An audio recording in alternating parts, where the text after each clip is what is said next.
Defender को खेलने को बताएंगे, जिसने फुल बैक लीग के ऊपर खेलते हैं फुल बैक।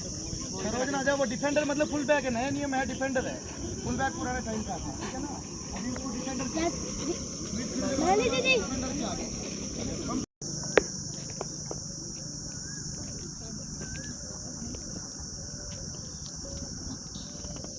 बाद में फिर वो यहाँ से हमारे वो आगे नाम भेजने के बाद में फिर वो टीम की प्रॉब्लम आती है।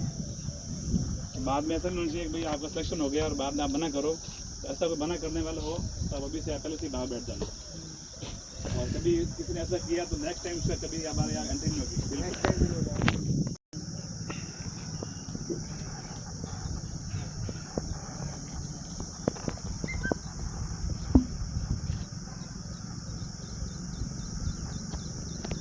हाँ बिल्कुल।